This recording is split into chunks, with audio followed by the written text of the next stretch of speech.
بسم اللہ الرحمن الرحیم پڑھیے الصلاۃ والسلام علیک یا رسول اللہ وعلی آلک واصحابک یا حبیب اللہ۔ الصلاۃ والسلام علیک یا نبی اللہ وعلی آلک واصحابک یا نور اللہ۔ میرے آقا مدینے والے مصطفیٰ صلی اللہ تعالیٰ علیہ وسلم پر درود پاک پڑھنے کے بے شمار فضائل و برکات ہیں، بے شمار احادیث ہیں، بے شمار واقعات ہیں، اتنے فضائل ہیں کہ ہم بیان کرتے چلے جائیں شاید کئی راتیں گزر جائیں مگر درود پاک کے فضائل کو کمپائل نہیں کیا جا سکتا۔ لیکن اگر میں بینگ اے مسلم آپ سے کوشچن کروں کہ بینگ اے مسلم ہم کیا چاہتے ہیں ہماری زندگی میں، کیا کیا تمنائیں ہیں مرتے وقت، اور قیامت کے دن میری کیا ڈیزائرز ہیں، کبھی اکیلے میں بیٹھ کر لسٹ بنائیں کہ یار میں کیا کیا چاہتا ہوں دنیا میں، مجھے یہ مل جائے، مرتے وقت یہ ملے، قبر میں یہ ملے اور محشر میں یہ مل جائے۔ تو اب میں کچھ حدیثوں کا عطر یوں سمجھیے گلدستہ آپ کے سامنے پیش کر رہا ہوں کہ یہ تمام باتیں حدیثوں میں، روایتوں میں، بزرگان دین کے اقوال میں موجود ہیں کہ اگر آپ چاہتے ہیں کہ آپ کی روزی میں برکت ہو تو درود پاک پڑھیے، ہر جملے کے بعد سبحان اللہ بھی کہتے جائیے۔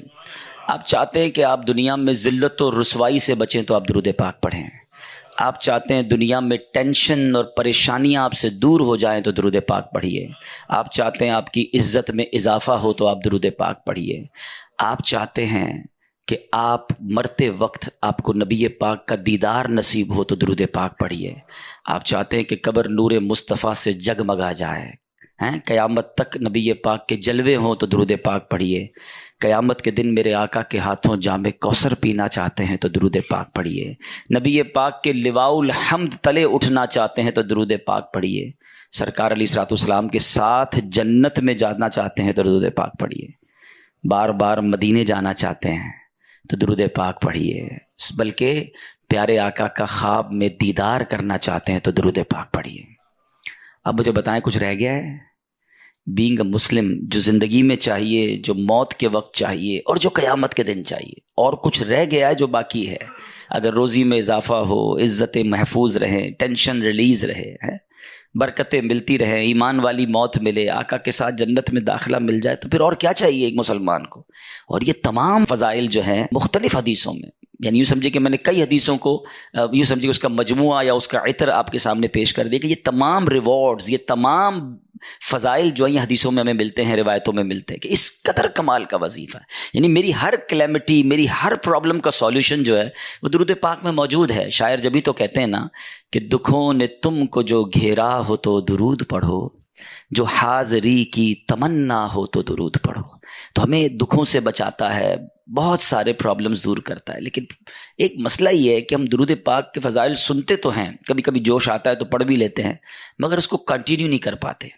تو کنٹینیو کرنے کا کوئی نظام بنائیں، اپنی زندگی میں اس کا کوئی ٹائم رکھیں، اس کا کوئی یوں سمجھے شیڈول میں ڈال دیں اس کو کہ یہ کسی بھی صورت دن گزرے تو میرے پرٹیکولر تعداد میں درود پاک ہو جانے چاہیے، 100 بار، 200 بار، اللہ توفیق دے تو کم از کم 313 بار پڑھ لیں، 1000 بار پڑھنے والے بھی ہیں، 2000 بار بھی پڑھنے والے، تو پڑھیں اور اس کی برکتیں آپ اپنی آنکھوں کے سامنے دیکھیں گے۔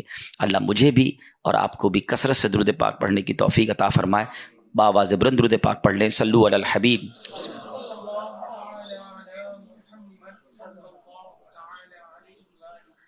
آج جو ہمارا مین ٹاپک ہے وہ ایک ایسی عظیم ہستی کے بارے میں ہم نے جاننا ہے کہ جن کا جب بھی نام لیتے ہیں تو سر ادب سے جھک جاتا ہے، ہسٹوریکل پرسنالٹی، یعنی میں یہ کہوں کہ دنیا کی جو one of the top historical اور مبارک پرسنالٹیز ہیں، ٹاپ لسٹ میں آپ کا نام آتا ہے۔ یعنی اس سے بڑھ کر ان کی فضیلت کیا ہوگی کہ پوری کائنات میں اللہ رب العالمین کی مخلوق میں جو سب سے افضل ہیں، بعد از خدا بزرگ توئی قصہ مختصر، سرکار دو عالم علیہ الصلوۃ والسلام ہیں، آپ وجہ تخلیق کائنات ہیں، مگر نبی پاک علیہ الصلوۃ والسلام کے بعد اگر کائنات میں کوئی سب سے زیادہ افضل ہے تو وہ حضرت ابراہیم علی نبینا علیہ الصلوۃ والسلام ہے۔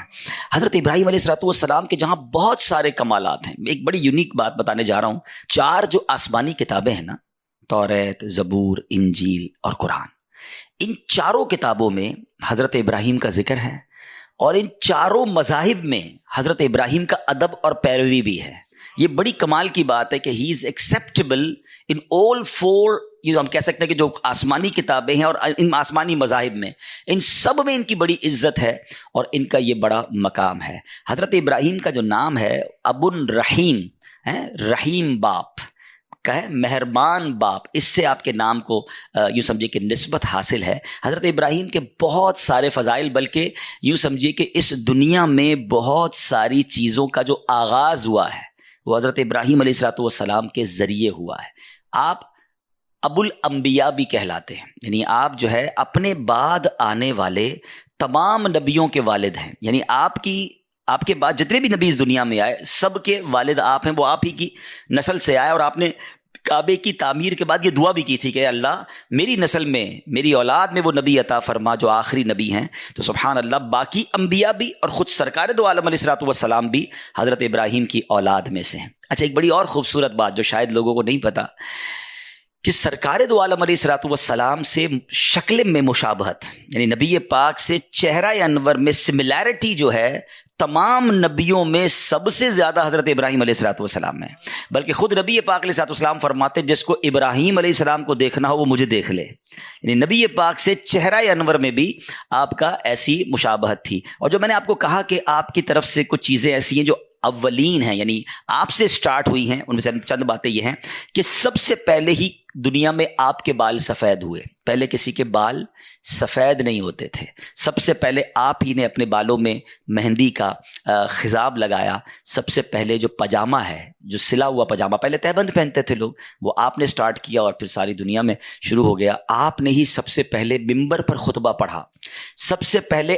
آپ نے راہ خدا میں جہاد کیا، سب سے پہلے مہمان نوازی کی جو رسم ہے وہ آپ نے شروع کی، بلکہ مہمان نوازی کا عالم تو یہ تھا کہ آپ روزانہ جب تک کھانا نہیں کھاتے تھے جب تک آپ کے دسترخوان پر کوئی گیسٹ نہیں ہوتا تھا، آپ روڈ پہ نکل جاتے، گھر کے باہر نکل جاتے اور مہمان ڈھونڈتے، جب تک مہمان نہیں ملتا آپ کھانا نہیں کھاتے تھے۔ آپ نے گھر بھی ایک سڑک پر یوں سمجھیے کہ شاہراہ پر بنایا تھا تاکہ کوئی نہ کوئی بندہ مل جائے۔ اچھا، آپ کا جو لقب ہے، دیکھیں نبی پاک علیہ الصلوۃ والسلام کا لقب حبیب اللہ ہے اور حضرت ابراہیم کا لقب خلیل اللہ ہے۔ What is the meaning of Khalil? Khalil کہتے ہیں دوست کو، ہی از دا فرینڈ آف اللہ سبحانہ و تعالیٰ۔ اچھا، آپ کو جو لقب ملا نا، یہ بھی بڑے کمال کا واقعہ ہے۔ آپ ایک بار کھانے کا ٹائم ہوا تو آپ مہمان کے انتظار میں بہت ڈھونڈا، باہر نکلے، ڈھونڈتے رہے، کوئی مہمان نہیں ملا، واپس آئے تو آپ کے گھر میں ایک شخص موجود تھا۔ آپ نے کہا میرے گھر میں آپ کیسے آ گئے؟ کس کی اجازت سے آئے؟ کیسے آئے؟ تو کہا میں انسان نہیں ہوں، میں فرشتہ ہوں۔ تو کہا اچھا، کس لیے آئے ہو؟ کہ اللہ کا پیغام لے کر آیا ہوں کہ اللہ نے اپنے ایک بندے کو اپنا دوست بنا لیا ہے، خلیل بنا لیا ہے۔ آپ بڑے ایکسائٹڈ ہوئے، آپ نے کہا جلدی بتاؤ وہ بندہ کون ہے، اگر اس کا گھر بہت بھی دور ہوا تو میں بہت ٹریول کر کے بھی اس کے پاس جاؤں گا اور اس سے ملوں گا جس کو رب نے خلیل بنا لیا ہے۔ تو فرشتہ کہتا ہے حضور کسی اور کو نہیں، اللہ نے آپ کو ہی اپنا خلیل بنایا ہے۔ آپ کہتے ہیں what is the reason behind this? وجہ کیا ہے، مجھے خلیل کیوں بنا لیا؟ اب عاجزی بھی دیکھیں نا۔ تو کہا کہ اچھا، اب حضرت ابراہیم کے اتنے واقعات ہیں، یقین کریں میری one of the favourite personality ہے، میں اتنا پڑھتا ہوں ان کو، اور قرآن میں اتنے واقعات حضرت ابراہیم کے ہیں جو اپ اینڈ ڈاؤنز آپ کی لائف میں ہے نا، اور جو قربانی آپ نے دی ہے، یعنی اگر ہم دیکھیں ہماری بہت ساری عبادتیں وہ ریلیٹڈ ہیں حضرت اس خاندان کے ساتھ، خالی حضرت ابراہیم نہیں، حضرت ابراہیم اور آل ابراہیم، حضرت اسماعیل علیہ السلام، بی بی ہاجرہ، یعنی اس فیملی نے جو کام کیے نا اس دنیا کے اندر، اور اس کی بنا پر اللہ کو کتنی پسند ہے یہ فیملی کہ ان کی یادیں فرام لاسٹ 5000 ایئرز، 5000 سال سے زیادہ ٹائم ہو گیا ہے، مگر آج بھی مسلمان ان کی یاد کو کیسے مناتے ہیں، کتنے شوق سے مناتے ہیں۔ ہماری قربانی، ہمارا حج، ہمارا عمرہ، ہم جو زمزم پیتے ہیں، یعنی اگر دیکھتے چلے جائیں تو کتنے ہماری ایسی عبادتیں ہیں جو حضرت ابراہیم علیہ الصلوۃ والسلام اور ان کی آل کی ہم یاد میں کر رہے ہوتے ہیں۔ اس کو الگ سے انشاءاللہ ڈسکس کرتے ہیں کہ یادیں کیوں باقی رکھی گئیں، یہ بھی بڑا خوبصورت ٹاپک ہے۔ اچھا، پھر تو فرشتے سے آپ نے پوچھا کہ میں نے ایسا کیا کام کر دیا کہ اللہ نے مجھے اپنا دوست بنا لیا؟ تو کہا آپ کا یعنی بہت سارے اوصاف ہیں، لیکن جس وصف کو یہاں ہائی لائٹ کیا گیا کہ فرمایا کہ آپ کسی سے مانگتے نہیں ہیں بلکہ آپ لوگوں کو خود ہی عطا فرماتے ہیں۔ تو یہ بات بھی سیکھنے کو ملی کہ اللہ کو یہ ادا کتنی پسند ہے کہ بندہ کسی کے آگے سوال نہ کرے، بلکہ وہ کہتے ہیں نا دینے والا ہاتھ ہو، مانگنے والا ہاتھ وہ رب کو پسند نہیں ہے۔ کچھ لوگ انفارچونیٹلی تھوڑی سی پرابلم میں آتے ہیں، تھوڑے سے مسائل میں آتے ہیں تو فوراً جناب نکل پڑتے ہیں کہ کسی سے میں مدد لے لوں، کسی سے ہیلپ لے لوں۔ خودداری ہونی چاہیے، اللہ کو یہ بڑا پسند ہے، پھر اللہ نوازتا بھی ہے اس کو، ہے کہتے ہیں نا کسی کا احسان کیوں اٹھائیں، کسی کو حالات کیوں بتائیں، تم ہی سے مانگیں گے تم ہی دو گے، تمہارے در سے ہی لو لگی ہے۔ اللہ اور اس کے رسول کی طرف توجہ ہو، دنیا والوں کو نہ بتایا کرے۔ Let's move forward. اچھا، سب سے پہلے ہی آپ نے ملاقات میں لوگوں کو گلے لگایا، معانقہ جو ہے نا یہ بھی سٹارٹ کیا حضرت ابراہیم علیہ نبینا علیہ السلام نے۔ سب سے پہلے ہی آپ نے ثرید، یہ قسم کا کھانا ہے روٹی اور شوربے کو ملا کر بنانے والا، یہ ثرید بھی حضرت ابراہیم علیہ نبینا علیہ السلام سے منسوب ہے۔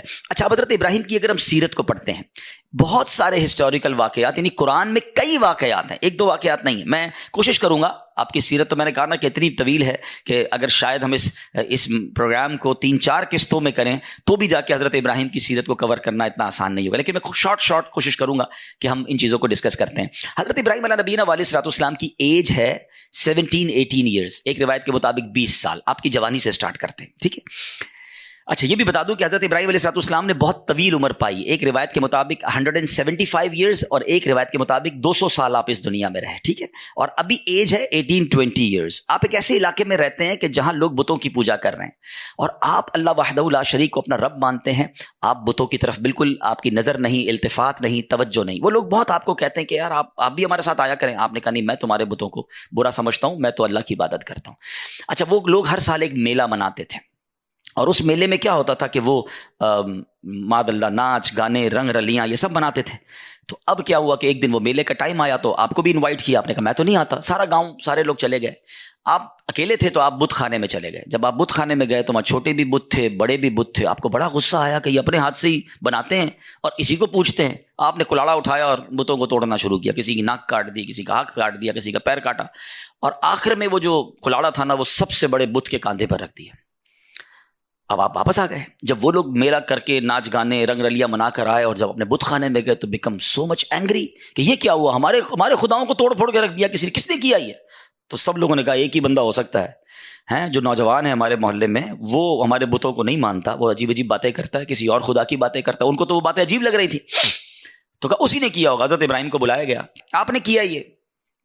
آپ نے کہا مجھ سے کیوں پوچھتے ہو، یہ تمہارا سب سے بڑا بت ہے، کلاڑا بھی اسی کے کاندھے پہ رکھا ہے، اسی سے پوچھ لو۔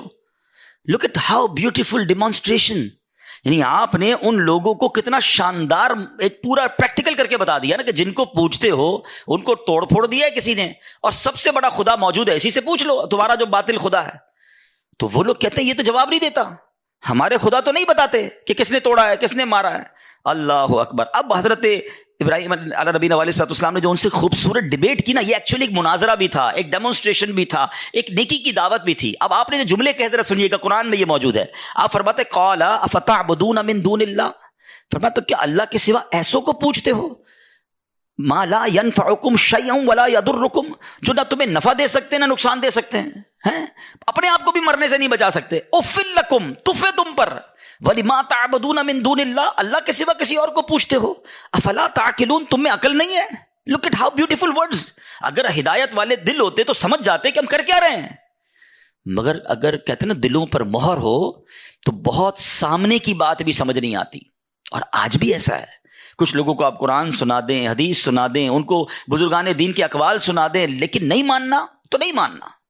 تو وہ لوگ، حالانکہ حضرت ابراہیم نے خوبصورت ڈیمونسٹریشن دیا، مگر وہ تو آپے سے باہر ہو گئے، کہتے اس نوجوان کو پکڑو اور ان کو جلا دو۔ قرآن میں الفاظ موجود ہیں، حرکوہ وانصروا آلہتکم ان کنتم فاعلین، ان کو جلا دو اور اپنے خداؤں کی مدد کرو اگر تمہیں کرنا ہے۔ اب ایسا ہی ہوا، آپ کو پکڑ لیا گیا اور اب آپ کو جلانا ہے۔ اچھا، ایک 18-20 سال کے نوجوان کو جلانا ہے تو چھوٹی سی آگ کافی تھی، مگر ان کو خوف کتنا تھا کہ ہسٹری آف یونیورس میں اس سے پہلے اتنی بڑی آگ نہیں لگائی گئی تھی۔ بہت بڑا الاؤ، بہت ساری لکڑیاں جمع کی گئی، کئی دن کی محنت کے بعد ایک آگ لگائی گئی، اتنی بڑی آگ تھی کہ وہ نو فلائنگ زون بن گیا تھا، کوئی پرندہ بھی اوپر سے نہیں گزر سکتا تھا، جو پرندہ گزرتا وہ بھی جل جاتا تھا۔ اب اس آگ میں حضرت ابراہیم کو ڈالنا تھا تاکہ خوف پیدا ہو، فیئر پیدا ہو، آپ اپنے عقیدے سے پھر جائیں۔ مگر سبحان اللہ، آپ کی زبان پر تو سبحان اللہ، اللہ کا ہی نام تھا، اللہ کی حمد و ثنا تھی، اور آپ اللہ رب العالمین کے گیت گا رہے تھے۔ تو اب کیا ہوا کہ فرشتے آئے، ہیں بارش کا فرشتہ آیا کہ اے ابراہیم ہمیں حکم دے، ہم ابھی بارش برساتے ہیں آگ بجھ جائے گی. آپ نے کہا نہیں، میرا رب دیکھ رہا ہے، مجھے تمہاری مدد کی حاجت رہی. ہوا کا فرشتہ آیا، ابراہیم ہمیں آرڈر کریں، ہم ہوا چلاتے ہیں آگ بجھ جائے گی. کہ نہیں، رب دیکھ رہا ہے، اگر رب کی مرضی ہوگی تو وہ مدد کرے گا، باقی میں رب کی رضا پر راضی ہوں. توکل کا لیول 18-20 ایئرز میں دیکھیے گا. ٹھیک ہے. اچھا، اب جب بالکل ٹائم آ گیا نا آپ کو آگ کی طرف پھینکنے کا، تو حضرت جبریل آئے، کہتے ہیں اے ابراہیم آپ ہم سے مدد نہیں لے رہے، اللہ سے تو کہہ دیں، اللہ سے تو عرض کر دیں. لیکن آپ کا لیول یہ تھا، آپ فرماتے رب دیکھ رہا ہے نا، اگر اس نے مدد کرنی تو ٹھیک ہے، ورنہ میں اس امتحان کے لیے راضی ہوں. جے سونا میرے دکھ وچ راضی. وہ شاعر کہتے ہیں نا، یہ سمجھیے گا بات، بعض اوقات ہمیں تکلیف جو دی جا رہی ہوتی ہے نا، اس میں رب کی رضا ہوتی ہے. ہمیں آزمایا جا رہا ہوگا، ہو سکتا ہے میرے گناہ معاف کرنے کے لیے آئی ہو، میرے درجے بلند کرنے کے لیے آئی ہو، مگر ہم ہار جاتے ہیں. حضرت ابراہیم کا کانسیپٹ دیکھیں. پنجابی شاعر کہتے ہیں نا، جے سونا میرے دکھ وچ راضی، میں سکھ نو چلے پاوا ہوں. کہتے اگر اللہ میرے دکھ میں راضی ہے تو میں نے سکھ کو کیا کرنا ہے. کہتے رب دیکھ رہا ہے، وہ بڑا کارساز ہے. کتابوں میں لکھا، روایتوں میں مفسرین کہ اللہ کی ساری مخلوق نے اللہ سے کہا، پرندوں نے، چرندوں نے، اللہ دنیا میں ایک ہی تیرا نام لینے والا ہے، اگر یہ بھی گئے تو بچے گا کون، مدد فرما. اللہ کو حضرت ابراہیم علیہ الصلوۃ والسلام سے محبت کا عالم کیا ہے. رب فرماتے ہیں ان سے پوچھ لو کہ تمہاری مدد مانگتے ہیں تو کر دو، ورنہ ہم اس کے کارساز ہیں. اور ایسا ہی ہوا. حضرت ابراہیم کو جب آگ میں ڈالا گیا نا، بے خطر بے خوف آپ آگ میں جاتے ہیں. اور سبحان اللہ، اب قرآن میں رب فرماتا ہے، اللہ کی طرف سے آرڈر آگ کو ڈائریکٹ گیا، قلنا یا نار کونی بردا وسلاما علی ابراہیم. ہم نے فرمایا آگ ہو جا ٹھنڈی اور سلامتی ابراہیم پر. مفسرین قرآن لکھتے ہیں اگر صرف ٹھنڈی کا کہا جاتا نا تو یہ آگ اتنی ٹھنڈی ہو جاتی کہ حضرت ابراہیم کو ٹھنڈ لگتی اور تکلیف ہو جاتی. ٹھنڈی اور سلامتی والی، کول اینڈ کوائٹ، سافٹ. اچھا، اتنی بڑی آگ میں حضرت ابراہیم کتنی دیر رہے. ہم 1 منٹ چولہے کے آگے کبھی کبھی غلطی سے ہمارا ہاتھ لگ جائے تو ہماری میموری میں کہتے ہیں پڑپوٹا ہو جاتا ہے، بڑا سا پھوڑا ہو جاتا ہے. سارا مہینہ یاد دلاتا رہتا ہے کہ بھائی آگ میں یا کسی جگہ لگ گیا تھا، پتیلے پہ ہاتھ لگ گیا تھا. اتنی بڑی آگ میں ایک روایت کے مطابق 7 دن اور ایک روایت کے مطابق 40 ڈیز آپ رہے ہیں. مطلب لوگ ایزیوم کر رہے تھے کہ چیپٹر کلوز، مگر جب آپ باہر آتے ہیں تو آپ کا بال بھی پیکا نہیں ہوتا ہے. اب اس ایک واقعے سے حضرت ابراہیم کی عظمت سمجھ آ جاتی ہے یار. لیول، اللہ پر بھروسہ، اور ہمیں کیا کیا سکھایا اس واقعے نے. شاعر مشرق لکھتے ہیں نا، بے خطر کود پڑا آتش نمرود میں عشق، عقل تھی محو تماشائے لبے بام ابھی. تو بیسٹ اس میں ہمیں چیز جو ایکسٹریکٹ کرنی ہے کہ بہت سارے فیصلے دل سے کرنے ہوتے ہیں، عشق سے کرنے ہوتے ہیں. عقل سے ہر فیصلہ نہیں ہوتا ہے. لاجک تو کہتی تھی جل جاؤ گے، ختم ہو جاؤ گے. عشق کہتا ہے رب راضی تو میں بھی راضی. ہمارے یہاں بھی زندگی میں ہم بہت سارے فیصلے عقل سے کر رہے ہیں. معاذ اللہ، اب تو اسلام کے بہت سارے اصولوں پر عقل کی دلیل مانگی جا رہی ہے کہ جناب یہ بتائیے تو صحیح لاجک کیا ہے، اس قانون کے پیچھے لاجک کیا ہے. تو ورثہ جو ہے، وراثت مرد کا 2 تو عورت کا 1، اس کی لاجک کیا ہے. عورت کو طلاق کا حق کیوں نہیں ہے، مرد کو طلاق. ارے بھائی ہم ان لاجکوں میں کب سے پڑ گئے. مجھے سمپل جواب دیجئے، باقی ساری لاجک چھوڑیے. جتنے دنیا میں مسلمان مجھے سن رہے ہیں، اللہ کو دیکھا ہے آپ نے؟ نہیں دیکھا ہے. ہم تو غیب پر ایمان لائے، اللہ ایک ہے. جب اتنی بڑی بات مان لی، ہم نے تو نبی پاک سے ملاقات نہیں کی صلی اللہ تعالیٰ علیہ وسلم، مگر ہمیں معلوم ہے میرے آقا تشریف لائے، آخری نبی ہیں. ہم نے تو جبریل امین کو قرآن لاتے ہوئے نہیں دیکھا. ہم مانتے قرآن رب کا کلام ہے، جبریل امین لائے نبی پاک کے قلب اقدس پر، اور جناب لا ریب کتاب ہے. ہم نے قیامت نہیں دیکھی ہے. ہم مانتے، ہمارا ایمان ہے، ایمان نہ ہو تو ایمان کمپلیٹ نہیں ہوتا کہ قیامت آنے والی ہے. ہم نے کبھی قبر کے اندر کسی کو عذاب اور جزا دیتے ہوئے نہیں دیکھا، مگر ہمارا ایمان ہے کہ قبر میں یا تو عذاب ہوتا ہے یا جنت کا باغ بنتی ہے. اتنی ساری پردے والی، غیب والی بیسکس ماننے کے بعد آج میرے اور آپ کے دلوں میں سوئی چبوئی جا رہی ہے کہ پوچھو جناب اسلام کا یہ قانون کیوں ہے، اس کے پیچھے لاجک کیا ہے. یہ سمجھنا ہے میرے نوجوانوں اور میرے بچوں کو کہ ہمیں اپنے ٹریک سے ہٹایا جا رہا ہے. ہم مومن ہیں، ایمان والے، ہم غیب پر ایمان لائے ہیں، اور ہمارا کام لبیک کہنا ہے، ہمارا کام ایمان لانا ہے. آمنت باللہ وملائکتہ وکتبہ ورسلہ، ہم نے پورا ہمارا فارمیٹ یاد کیا ہوا ہے کہ ہم تو غیب پر ایمان لانے والے ہیں. ہم نے قیامت پر ایمان لائے، ہم نبی پاک پر ایمان لائے، آسمانی کتابوں پر ایمان لائے. مگر آج جناب کوسچنز کریٹ کیے جا رہے ہیں اور لوگ کنفیوز بھی ہو جاتے ہیں کیونکہ سب کو سننا ہے. سیکھو حضرت ابراہیم سے. آگ کا کام جلانا ہے، آگ بنی جلانے کے لیے، مگر حضرت ابراہیم کا عشق کہتا ہے کہ اگر رب کا حکم اسی میں ہے تو میں اس پہ راضی ہوں. اور پھر آگ نے کام کیا کیا، جلایا نہیں نا. ایک اور شعر سنو. آج بھی شاعر مشرق نے کیا کمال کی بات کی، اگر آج بھی ہو ابراہیم سا ایمان پیدا. ایکچولی یہی کمی ہے. لیول آف ایمان ڈسٹرب ہو گیا ہے. اگر آج بھی ہو ابراہیم سا ایمان پیدا, آگ کر سکتی ہے اندازے گلستان پیدا. آج بھی آگ باغ بنے گی مگر ایمان تو لاؤ نا. وہ کہتے ہیں نا اگر آج بھی وہ فضائے بدر پیدا کر دی جائے تو آج بھی فرشتوں کی فوج مدد کے لیے آئے گی. بات یہ ہے کہ وہ لیول آف ایمان نہیں رہا. تو سبحان اللہ, ہمیں سمجھنا ہے. کیلکولیٹر سے بہت سارے فیصلے ہم کیلکولیٹر سے کر رہے ہیں. زکوٰۃ دوں گا تو یار پیسے تو کم ہو جائیں گے, پھر اس کے بعد مولوی صاحب کہتے ہیں زکوٰۃ کے بعد صدقہ بھی دو, پہلے ہی 2.5% بھاری پڑ